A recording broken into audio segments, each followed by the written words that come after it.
देवेंद्र फडणवीस को सर्वसम्मति से बीजेपी विधायक दल का नेता चुन लिया गया है। महाराष्ट्र विधानमंडल में हुई बैठक में एकनाथ खड़से ने उनके नाम का प्रस्ताव रखा, जिसे सभी बड़े नेताओं ने समर्थन दिया। फडणवीस ने पार्टी को धन्यवाद देने के बाद कहा कि महाराष्ट्र में अब बदलाव की सियासत होगी।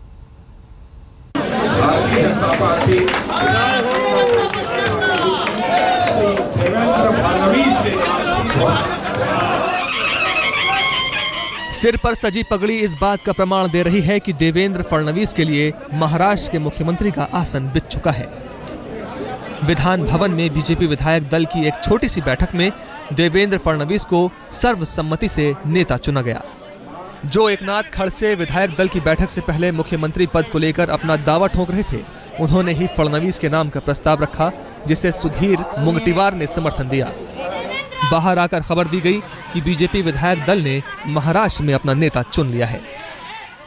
इसका समर्थन माननीय विनोद तावडे साहब ने किया और पंकजा मुंडे ने किया और विधायक दल ने इस नाम को सर्वसम्मति से स्वीकृति दी। इसके पश्चात भारतीय जनता पार्टी के पर्यवेक्षक माननीय राजनाथ सिंह जी, जो गृह मंत्री हैं, उन्होंने औपचारिक रूप से माननीय देवेंद्र फडणवीस को विधायक दल का नेता घोषित किया। भारतीय जनता पार्टी में है, लेकिन तमाम लोगों ने मिलकर ये जिम्मेदारी मुझे दी, इसलिए मैं उन सभी का बहुत बहुत आभार व्यक्त करता हूं। साथ ही में मैं देश के प्रधानमंत्री आदरणीय मोदी जी, जिन्होंने सही रूप में देश को दिशा दी, महाराष्ट्र को दिशा दी, उनका मैं आभार व्यक्त करना चाहता हूं। 44 साल के देवेंद्र फडणवीस ने मेयर से मुख्यमंत्री तक का सफर तय किया है। 21 साल की उम्र में एक शहर का मेयर बनने वाले फडणवीस लगभग दुगनी उम्र तक आते आते पूरे महाराष्ट्र के स्वामी बन गए।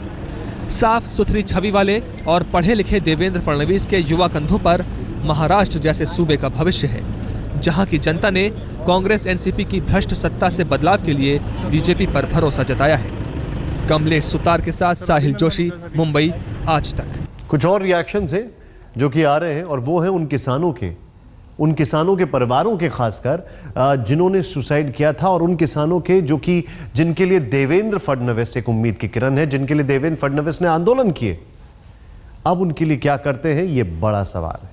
महाराष्ट्र में देवेंद्र फडणवीस को नेता चुने जाने से पहले एकनाथ खड़से ने भी मुख्यमंत्री पद के लिए अपनी दावेदारी पेश की, लेकिन उन्हें समझा बुझा लिया गया। अभी तक यह तय नहीं हुआ है कि वहां सरकार कैसे बनेगी, शिवसेना साथ आएगी या दूसरा विकल्प काम करेगा।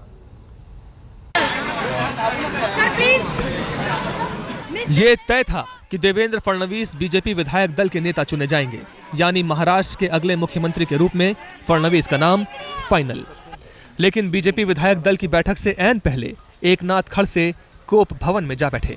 पता चला मुख्यमंत्री पद के लिए उन्होंने भी अपना दावा ठोक दिया है।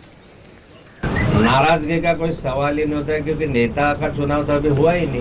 पहली बात, राजीव प्रताप रूडी जी और ओम माथुर जी मुझसे मिलने इसलिए आए थे कि वानखेड़े स्टेडियम पे परसों के दिन हमारा मुख्यमंत्री जी का शपथ विधि का समारोह होने वाला है, और वो समारोह की व्यवस्था क्या करना चाहिए।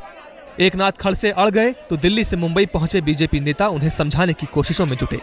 राजीव प्रताप रूडी, ओम माथुर और तमाम नेता उनके मान मनव्वल में आगे आए। आखिरकार खड़से पसीज गए। जो विधायक दल अपना नेता चुनेंगे वही मुख्यमंत्री हो। देवेंद्र के आसन के रास्ते में आई बाधा तो हट गई, लेकिन सरकार के लिए जरूरी समर्थन का संकट बना हुआ है। बीजेपी अभी तक ये समझ नहीं पा रही कि सत्ता चलाने के लिए किसे साथ लिया जाए, शिवसेना या अन्य। हालांकि पार्टी बात चलने की बात कर रही है और ये भी कह रही है कि परिणाम अच्छा आएगा। उन्होंने भी कंडीशन रखा नहीं है, और कंडीशन मत रखो ऐसे बीजेपी ने भी कुछ कहा नहीं है।